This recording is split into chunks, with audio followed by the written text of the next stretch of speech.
Barangay LS 91.1 Podcast. Barangay LS 91.1 Podcast. Ang drama ng buhay, ang drama ng barangay. Radyo, nobela. Basahin natin ang kwento ng ating kabarangay. Hindi lahat ng hinahatulan ng parusang pagkakabilanggo ay totoong may kasalanan. Dahil may iba sa kanila, ay napagbintangan lang at nawalan na ng pagkakataon na linisin ang kanilang pangalan. Ikaw minsan ka na bang naparatangan ng kasalanan na hindi mo naman ginawa? Mahirap yan, kabarangay. Medyo mabigat ang ating kwento ngayong umagang. Ang kwento nating tampok ay hindi love story. Sabay-sabay po nating tunghayan ang kwento ng ating kabarangay na si Ronald dito sa Radyo Nobela. Si Mama Ganda sa Radyo Nobela.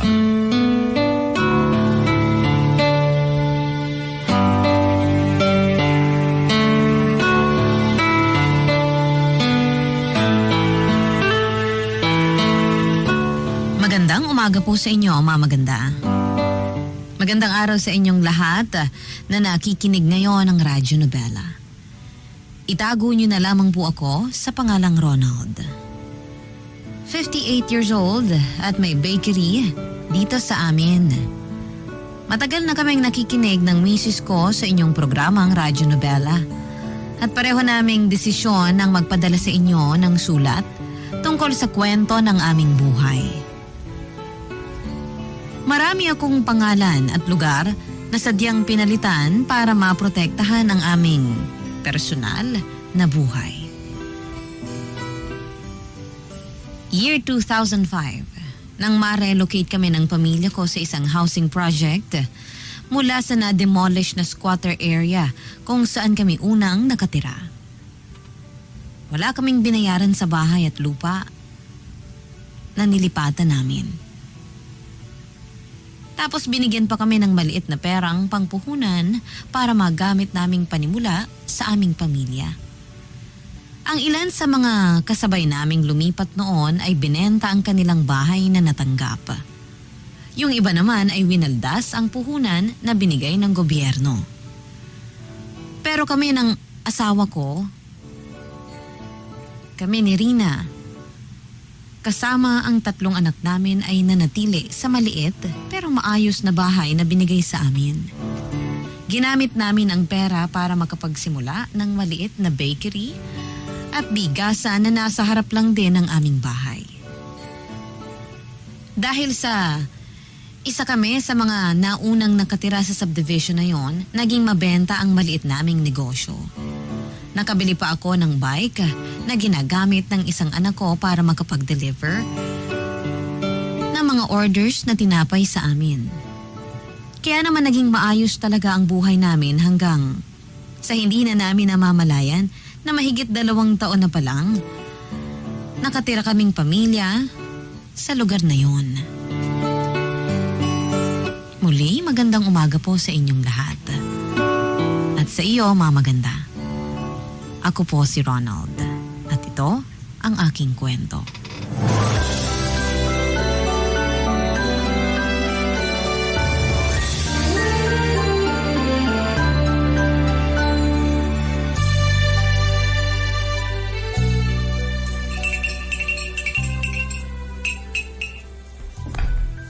Eto na ang kape mo.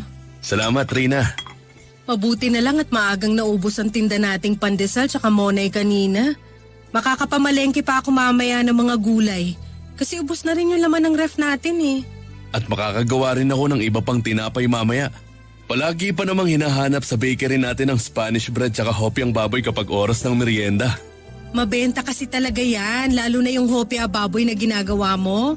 Palaging may order na 1 box yung mga kapitbahay natin araw-araw. Yun at yun na nga lang ang tinapay na ginagawa ko bago maghapon. Minsan nga kulang pa kasi may nakakalimutan akong ilista na order sa atin. Swerte na rin kasi wala pang ibang nagbubukas na bakery dito sa lugar natin.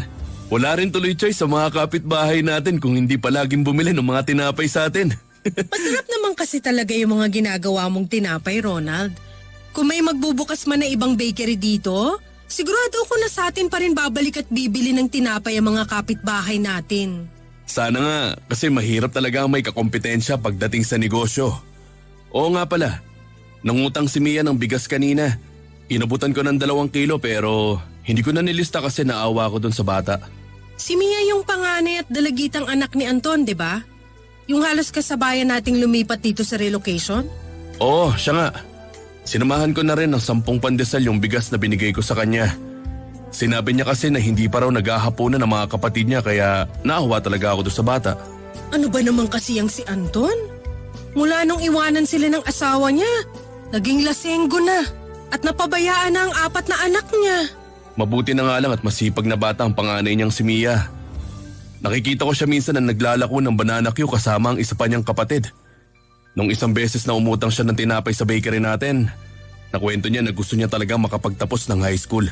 Kaya siya na mismo ang gumagawa ng paraan para mapag-aral ang sarili niya. Nakakalungkot naman. Kung bakit kasi sumama pa sa ibang lalaki yung nanay nila eh. Sila tuloy na magkakapatid ang nahihirapan ngayon. Mabuti sana kung maaasahan ng tatay nila pero hindi rin naman.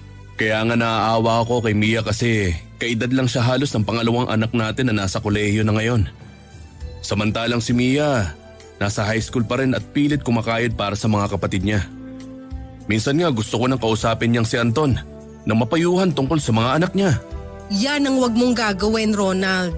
Kilala mo naman ang lalaking yun. Bukod sa lasenggo na mahilig pang makipag-away. Sigurado na mamasamain lang niya mga sasabihin mo sa kanya. Ay, sa bagay tama ka, Rina. Mas okay na talaga siguro na lumayo na lang ako sa tao na yon. Basta pasimple na lang natin tulungan ang mga anak niya para wala siyang masabing masama sa atin.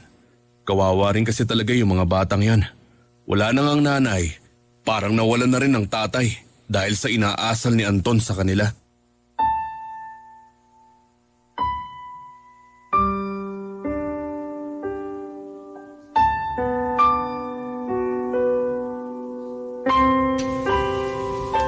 Sa aming mag-asawa, ako talaga ang mas matulungin at maawain. Mabilis kasing lumambot ang puso ko lalo na pagdating sa mga bata.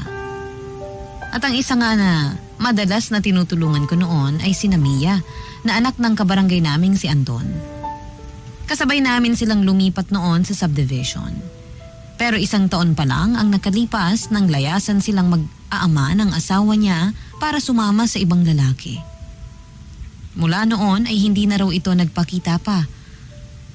Kaya naman, simula nung panahon na yon ay naging lasinggero na si Anton at naging pabaya sa kanyang mga anak. Naapektuhan pati ang pagtatrabaho nito sa isang talyer. Hanggang sa kumikita na lamang ito sa paggawa ng mga sirang appliances. Kalat sa lugar namin noon kung gaano ka-irresponsableng tatay si Anton sa mga anak niya. Bukod sa akin ay may iba pang tao ang tumutulong sa mga anak ni Anton. Si Mia na 16 years old ang pinakamatanda sa magkakapatid. Siya rin ang madalas na gumagawa ng paraan para makakain sila. Naglalako siya ng merienda o kaya ay nagiging bantay sa isang tindahan sa palengke. Ginagawa niya yon sa tuwing wala siyang pasok sa eskwela. Pilit niyang ginagapang ang sariling pag-aaral pati na rin ang pag-aaral ng kanyang mga kapatid. Kaya sino ba naman ang hindi maaawa sa kanila noon? Madalas tuloy kapag nangungutang siya sa bakery ay hindi ko na lang nililista, Mama Ganda. Lalo na kapag kasama niyang pumupunta sa bakery ang isa pang nangangayayat niyang kapatid at parang sakitin. Hindi ko rin maiwasan noon na maikumpara sila sa malulusog naming mga anak ni Rina. At yun ang dahilan kung bakit palagi akong nagbibigay ng makakain kay Mia. Kaya lang ang hindi ko alam noon, pwede palang makapagpadala ng kapahamakan ang pagmamalasakit sa ibang tao.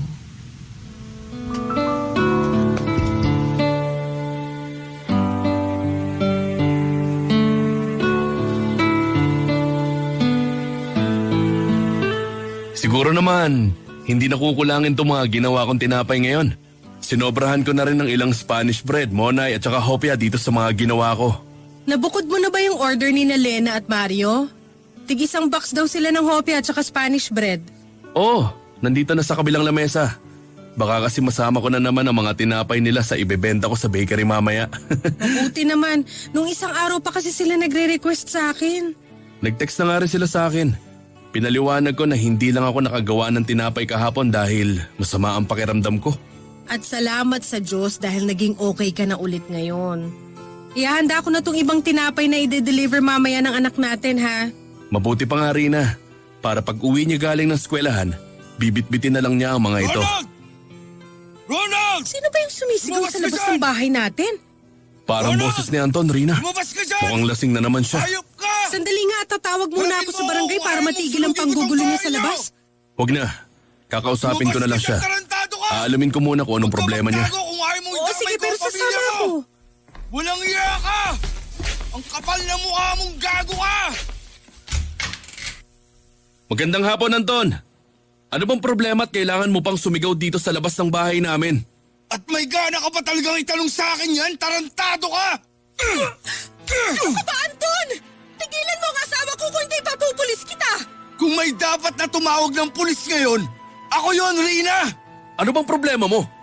Ano bang atraso ko sa'yo at galit na galit ka dyan? Tarantado ka talaga! Nagmamaang-maangan ka pa, ha? Bakit kasi hindi mo na lang sabihin ko anong dahilan ng pagwawala mo dyan? Gusto mong malaman, Rina? Oo! Dahil minulesta lang naman ng asawa mo ang anak kong si Mia. Ha? Anong sinasabi mo dyan, Anton? Wala akong ginagawang kahit na anong masama sa anak mo. Huwag mo nang itanggi dahil alam ko na ang lahat. Anton, baka nagkakamali ka lang ng pinagbibintangan tao. Hindi magagawa ng asawa ko yan sa anak mo. Yun din ang akala ko, Rina. Pero si Mia mismo ang nagsumbong sa akin na minulesta ng asawa mo ang anak ko. Hindi totoo yan. Wala akong kahit na anong ginagawang masama sa kanya. At gagawin mo pa talagang sinungaling ang anak ko? Ito ang tandaan mo, Ronald. Pagbabayaran mo ang ginawa mo kay Mia. Sisiguraduhin ko na makukulong ka at mabubulok ka sa impyernong bilangguan kasama ng mga kapwa mo demonyo.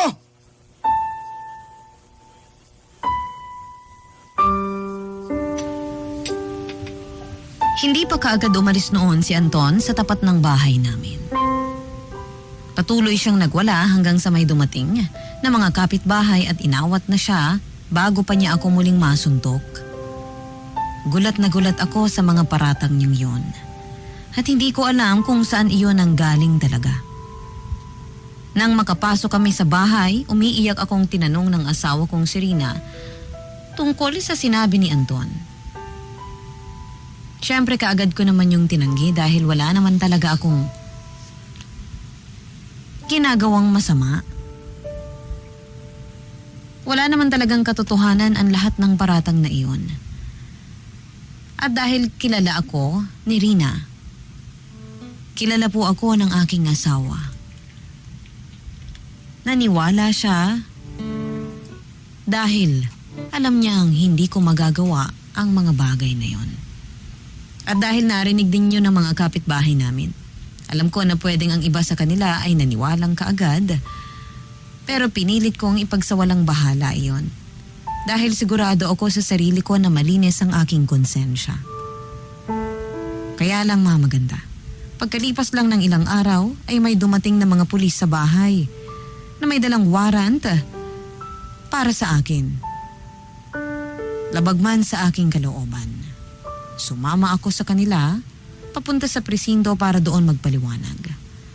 At subukan na ipaglaban ang aking sarili.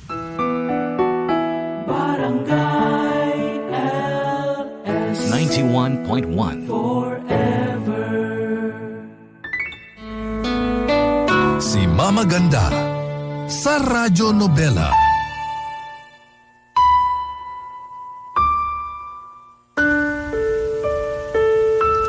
Noong una talaga ay ayoko sanang sumama sa mga pulis. Pero dahil may alam naman ako kahit paano pagdating sa batas, hindi na ako nakipagtalo pa at tahimik na lang na sumama papuntang presinto. Doon ay sinabi ng pulis sa akin na nagsampa na nga raw ng kasong pangmomolestya sina Anton laban sa akin. Nakausap na raw nila ang dalagitang si Mia. At sinabi raw nito sa mga pulis na minomolestya ko nga raw siya kapalit ng pera at ilang pagkain na binibigay ko para sa kanilang magkakapatid. Halos maiyak ako noon habang pinapaliwanag at pinagtatanggol ang aking sarili. Pero ang sabi ng pulis, mabuti raw na humanap na kami ng magaling na abogado. Nakapagpa-medical na raw kasi si Mia at matibay raw nakatibayan ang mga resulta na nakuha nila sa doktor para madiin ako sa kasong pangmomolestya. Hindi ko po maintindihan kung bakit nangyari iyon. Ni minsan ay wala akong ginawang masama kay Mia o sa kahit na sino pa mang tao sa lugar namin. Malinis ang aking konsensya. Pero kapag nasa ganitong sitwasyon ka na pala talaga, sobrang hirap ng patunayan sa iba na inosente ka sa kasalanang ibinibintang sa iyo ng ibang tao.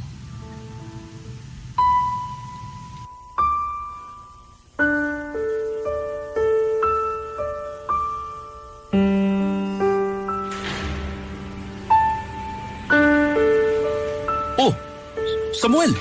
Ronald, ikaw din pala. Bakit nandito ka rin? Huwag mong sabihin na kinasuhan ka rin ni Anton.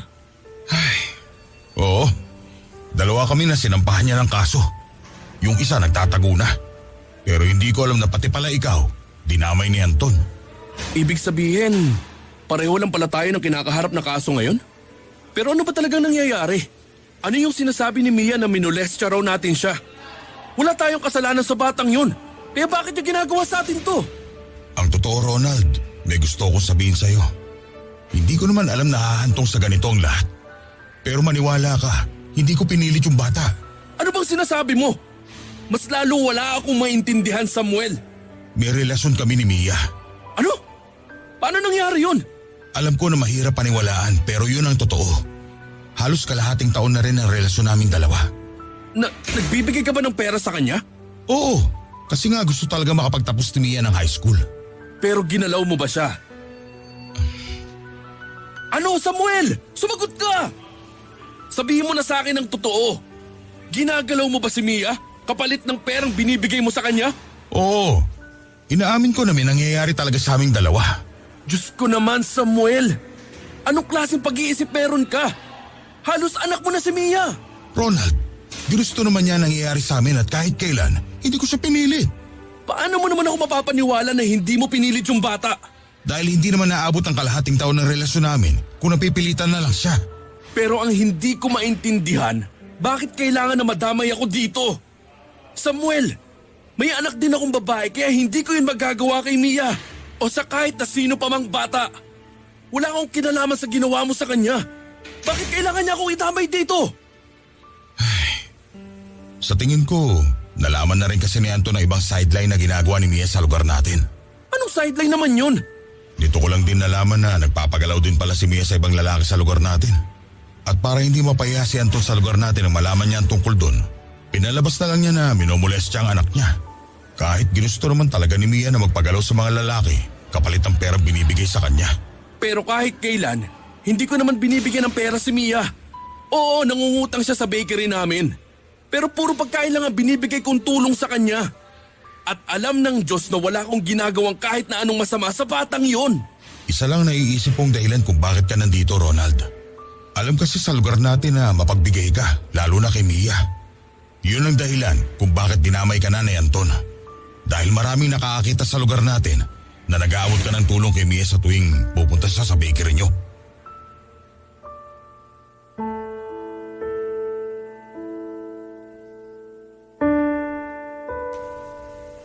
Hindi po ako makapaniwala sa mga nalaman ko sa kapitbahay naming si Samuel na kasama ko ring nakakulong noon. Hindi ko alam na ganong klaseng dalagita pala si Mia at nagawa niyang pagkakitaan ang sarili niyang katawan.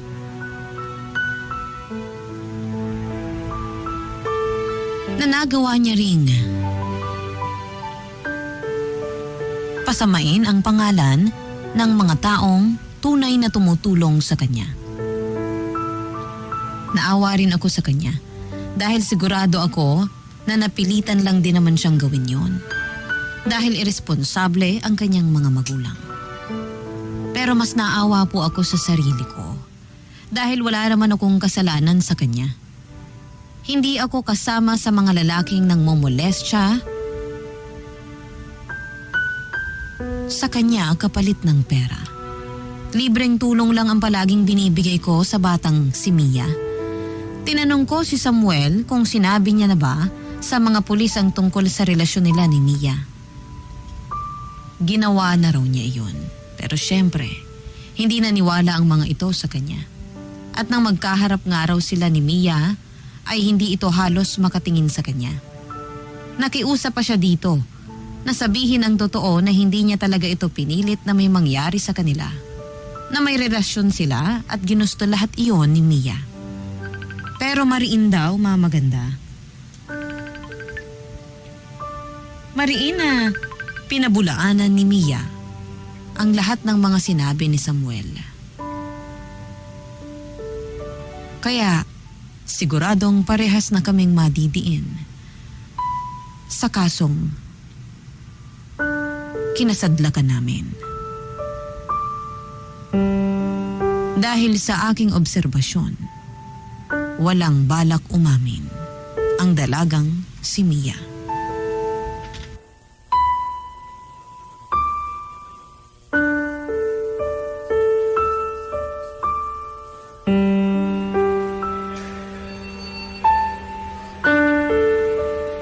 Dinalhan kita rito ng mga tinapay tsaka ng paborito mong ulam.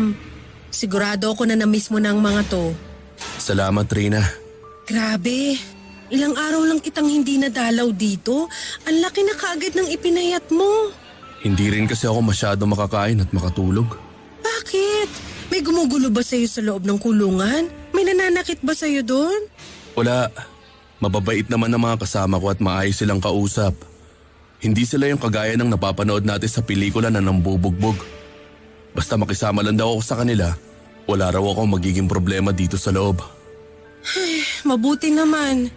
Nag-aalala rin kasi ako na baka may masamang mangyari sa'yo sa loob. Kumusta na nga pala ang mga anak natin? Maayos naman sila sa bahay. Sana hindi masyado maapektuhan ang pag-aaral nila ng dahil sa kalagayan ko ngayon. Matatalino ang mga anak natin kaya hindi sila basta nagpapaapekto sa mga chismis na naririnig nila. Palagi ko rin silang pinapaalalahanan na huwag maniniwala sa mga naririnig nilang kasinungalingan. At ramdam ko naman na mas naniniwala sila sa atin kaysa sa ibang tao. Sa totoo lang, sila rin talaga ang inaalala ko. Alam ko naman na marami ng kasinungalingan ang kumakalat sa lugar natin. At natatakot ako na maniwala doon ang mga anak natin. Kilala ka nila at alam nila na hindi mo kayang gawin ang pinaparatang sa iyo ni Anton. Basta huwag ka mag-alala sa mga bata. Ako munang bahala sa kanila habang wala ka sa bahay. Salamat, Rina. Wala yun. Oo nga pala, nakapag-usap na pala yung abogado natin tsaka abogado ni Anton. Ano raw ang napag-usapan nila? Nagbigay daw ng option si Anton na pwedeng daanin na lang sa areglo ang kaso na to. Nagpapabayad siya para sa nangyari sa anak niya? Parang gano'n na nga. Kung kaya raw nating ibigay ang hinihingi nilang halaga, ia-atras na raw nilang demanda laban sa atin. Hindi ako papayag. Sa tingin ko mas okay kung magbayad na lang tayo para matapos ng problema na to. Kaya ko namang gawa ng paraan at maghanap ng pera para lang makalabas ka rito. Mangungutang ako sa ibang kamag-anak at kaibigan natin.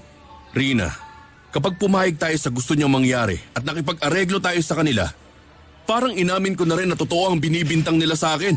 Pero ayaw mo bang makalaya at matapos ng problema na to? Siyempre gusto ko. Pero sa paraan na kahit papano malilinis ko ang pangalan ko. Wala naman kasi talaga akong ginawa doon sa bata, Rina. Kaya ayoko na tumatak sa isip ng iba na masama akong tao. Gusto ko matapos ang kaso na to na malinis ang pangalan at buong pagkatao ko.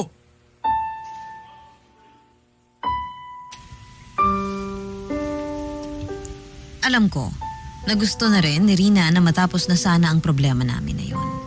Mula sa paghahanap ng abogado hanggang sa paghahanap ng pambayad dito at iba pang gastusin para sa akin.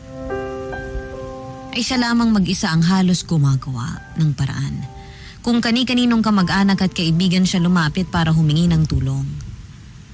Ramdam ko noon na gusto na lang din niyang tanggapin ang opsyon na inihahain sa amin ni Anton.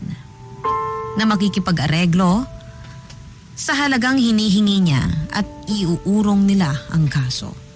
Kahit alam ko na pare-pareho kaming mahihirapan, hindi talaga ako pumayag. Mas gugustuhin ko po na makulong sa bilangguan ng pinagtatanggol at nililinis ang pangalan ko. Kesa makalaya pero nakatatak na sa akin ang kasalanan na hindi ko ginawa. Kinumbinsi pa ako noon ni Rina na pag-isipan ko ang opsyon na binigay ni Anton. Sinabi rin kasi ng abogado namin sa kanya na medyo dehado talaga kami sa kaso. Dahil mas pinapanigan daw ng batas ang mga statement ng minor de edad na biktima. Pero nanindigan ako sa gusto kong mangyari. Ilalaban ko ang kaso at ang pagiging inosente ko sa pinaparatang sa akin ni Anton.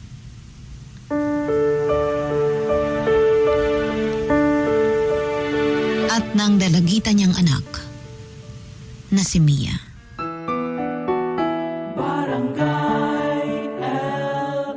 In Lucena, 91.1. Si Mama Ganda sa Radyo Nobela.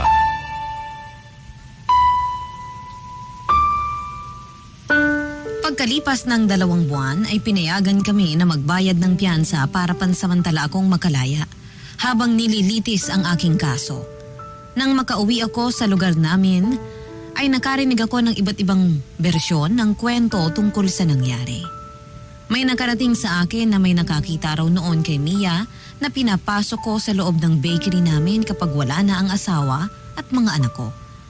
Minsan din daw ay nakikita nila akong nag-aabot ng pera kay Mia o pasimpleng hinahawakan ng kamay niya kapag nandun siya sa bakery namin. Mga kwento na puro gawa-gawa lang at wala namang katotohanan. Masakit marinig pero pilit ko na lang na hindi pinansin para hindi na rin maapektuhan ang aking pag-iisip ng lubusan. Ayoko rin kasi ng gulo sa lugar namin. Mabuti na lang din at hindi gaanong malapit ang bahay ni na Anton sa amin kaya hindi nagtatagpo ang aming mga landas. Pero dahil sa paratang sa akin ni na Anton, pati ang maliit naming negosyo ay nagsimula na ring maapektuhan.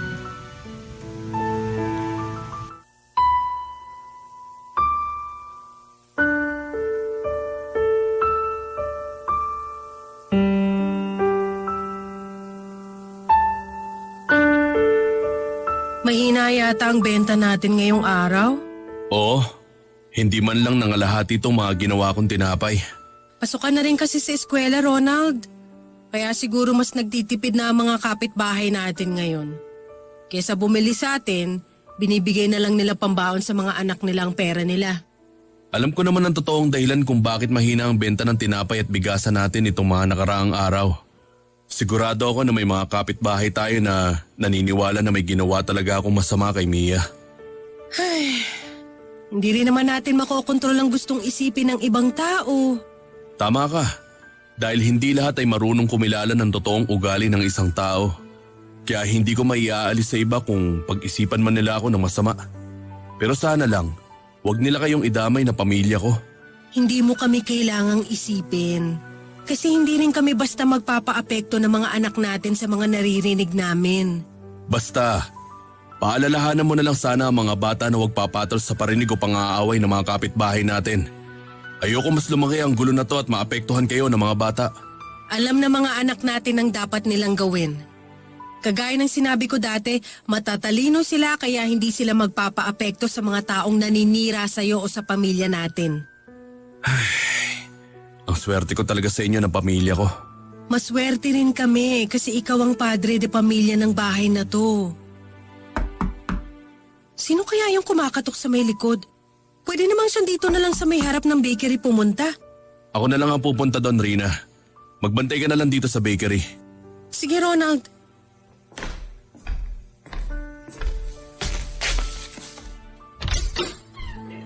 Oh, Samuel! Ikaw pala yan. Kailan ka pa nakapagpiansa? Nung isang araw lang. Nahirapan kasi magharap ng pera yung kapatid ko. Kaya natagalan bago ako makapagbayad ng piyansa. Ang laking halaga naman kasi talaga nung hinihingi nila para makalaya tayo pansamantala. Oh, teka. Bakit ang laki ng bag mo? Saan ka pa pupunta? Uuwi muna ako ng probinsya namin sa Mindanao. Pero hindi ka pwedeng lumayo habang hindi pa tapos ang paglilitis sa kaso natin. Ronald, ayoko nang bumalik sa loob ng kulungan. Mas lalo ka mapapasama kapag tinuloy mo yung paglayo mo. Parang tinakasan mo na rin ang sinampang kaso sa atin ni Anton. Sa tingin mo ba, malilinis pa natin ang pangalan natin? Na maaabsuelto pa tayo sa paratang niya sa atin? Hindi na, Ronald. Dahil sa kaso na to, tayo pa rin na magiging dihado sa huli. Kaya hahayaan mo na lang na tumatak sa isip ng ibang tao na minolestya mo talaga si Mia. Na pinilit mo siyang may mangyari sa inyong dalawa. Wala na akong pakialam doon. Basta ayoko nang makulong ulit. Ang hirap doon sa loob eh. Sobrang lungkot ng buhay doon. Kaya magpapakalayo-layo na lang muna ako, kagaya nung ginawa ng isang nakarelasyon ni Mia. At kung ako sa'yo, kung gusto mo talaga ng tahimik at malayang buhay, lumayo ka na lang din sa lugar na to.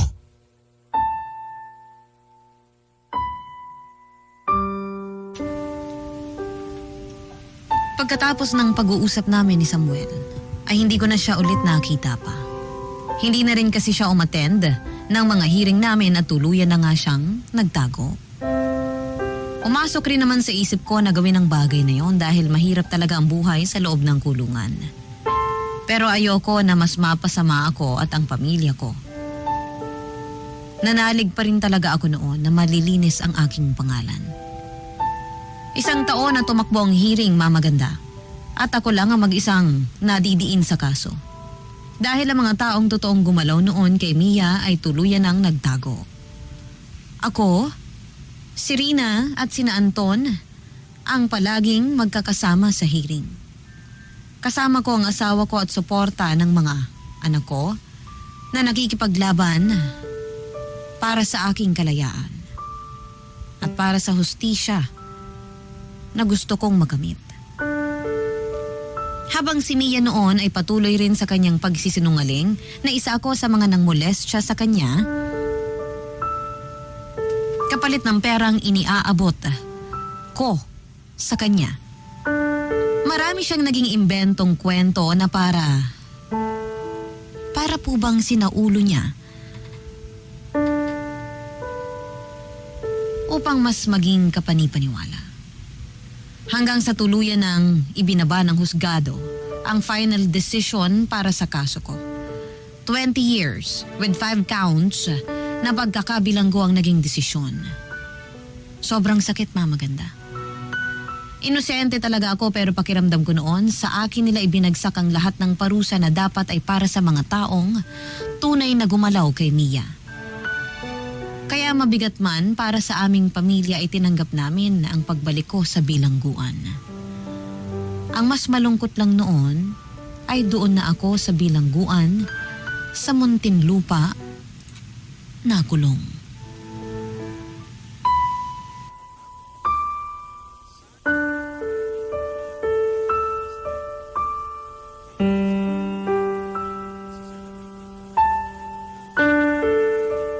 Eto Ronald, kumain ka na. Dinalhan kita ng paborito mong adobo tsaka fried chicken. Salamat. Ang dami nitong baon mong pagkain. Dinagdagan ko talaga yan kasi alam ko na minsan ka na lang makakain ng ganyan. Hindi ka ba nahihirapang bumiyahe papunta dito sa Muntinlupa? Hindi naman masyado kasi wala namang traffic ngayon. Tsaka konti lang itong mga bitbit ko. Rina, ayos lang naman sa akin kahit hindi ka masyado makadalaw dito. Alam ko na hindi madali ang biyahe mo kung pupunta ka dito ng 2 beses sa isang linggo. Magastos pa dahil nagdadala ka ng pagkain dito sa akin. Hindi mo naman kailangan na isipin yun. Gusto ko na maramdaman mo pa rin na hindi ka malayo sa amin. Kaya hayaan mo na akong gawin to. Pero may mga anak pa tayo na kailangan mo ring asikasuhin. Ayokong dumating yung araw na sila naman ang mapabayaan mo ng dahil lang sa akin. Hindi ko sila pinababayaan, Ronald. Naiintindihan nila kung bakit madalas na wala ako sa bahay dahil kailangan kitang puntahan dito sa Muntinlupa. Alam ko na nag-aalala ka sa akin dito. Pero ayoko maramdaman ng mga bata na hindi lang ako nawala sa bahay, kung hindi pati na rin ikaw. Maayos naman ang lagay ko dito. At kung gusto mo akong dalawin, pwede mo namang gawin yon kahit 1 o 2 beses na lang sa isang buwan. Bakit parang ayaw mo na palagi akong nakikita? Hindi naman sa ganon. Ito ng mga asawa ko napakamatampuhin. Ayoko lang na napapagod ka sa pagpunta-punta mo dito.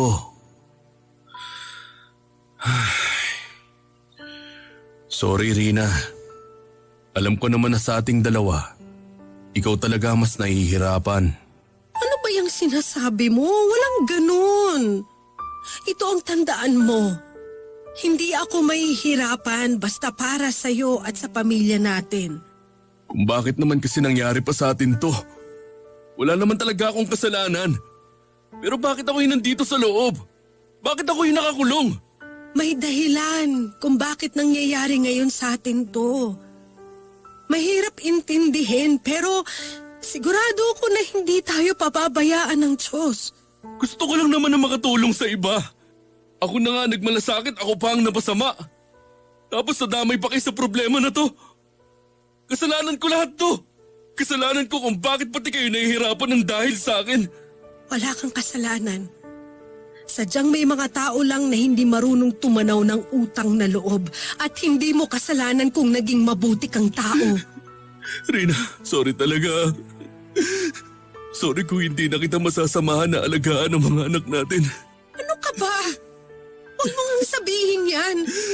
Makakalaya ka rin dito, Ronald. Mabilis lang ang 20 taon. Maraming pwedeng mangyari sa loob ng 20 taon. Paano kung mamatay ako bago pa matapos ang mga taon na yun? Paano ko pa malilinis ang pangalan ko pag nangyari yun? Paano ko pa kayo makakasama ng pamilya ko? Rina, ayoko naman talaga mamatay dito. Wala naman akong kasalanan kaya hindi ko maintindihan kung bakit kailangan na magdusa ako dito sa loob. Inosente ako at hindi ako dapat nakahulong dito. Naniniwala ako sa'yo. Kami na mga anak mo. Basta hindi kami titigil na ipaglaban ang kaso mo. Hindi kami susuko. At sana ganun ka rin. Huwag kang susuko dahil alam ko na darating ang araw na magkakasama-sama ulit tayo ng mga anak natin. Manalig ka lang sa Diyos. Manalig lang tayo sa Kanya.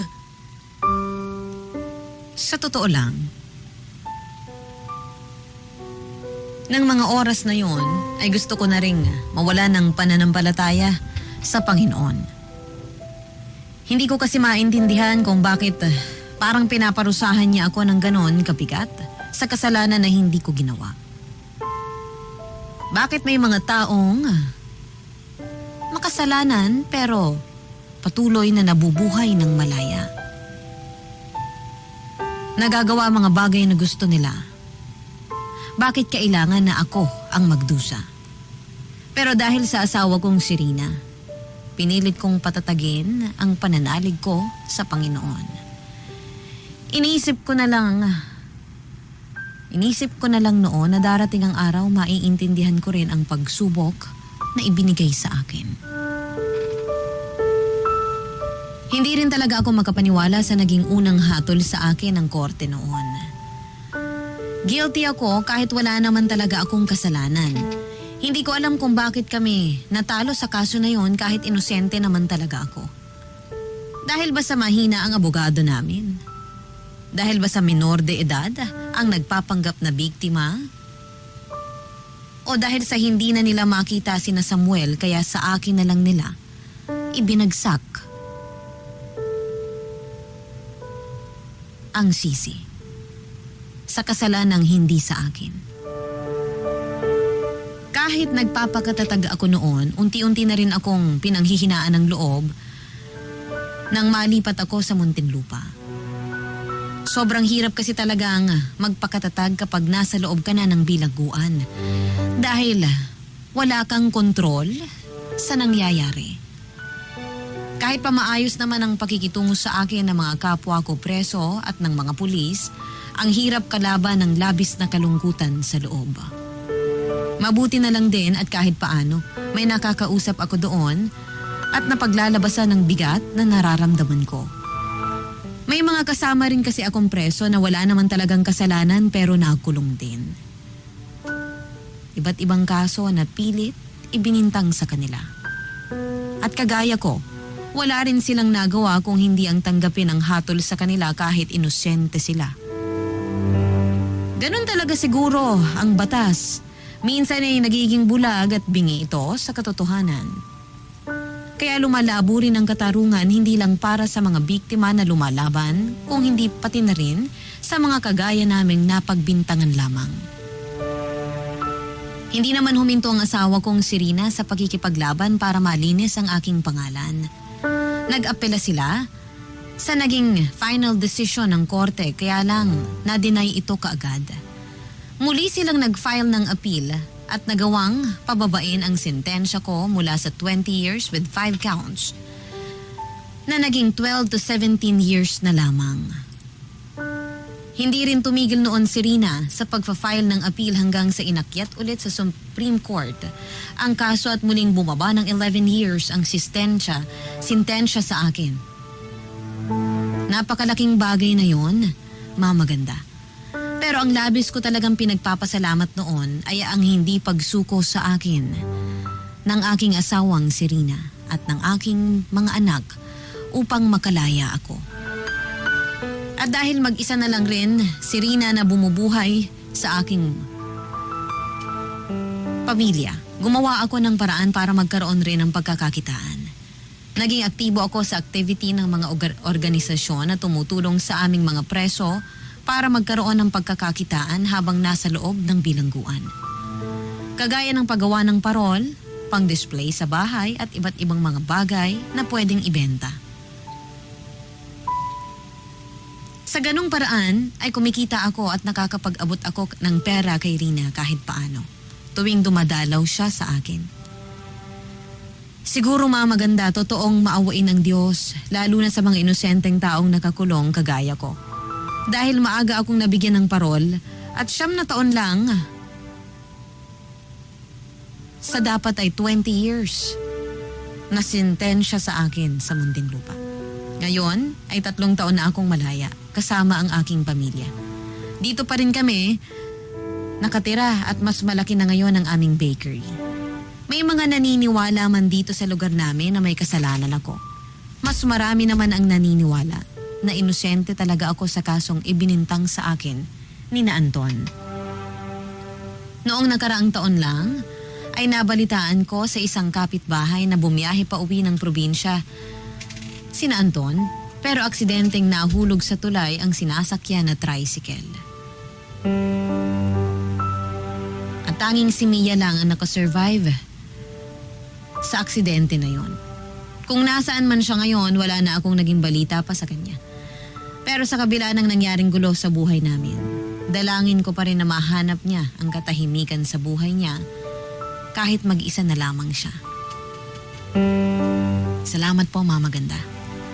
Kung sakali man na mapili niyo itong sulat ko at mabasa, mai-ere sa inyong programa.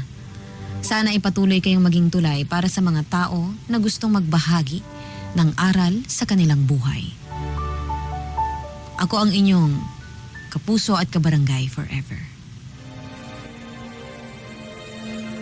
Ronald. Ang drama ng buhay, ang drama ng barangay, radyo, nobela.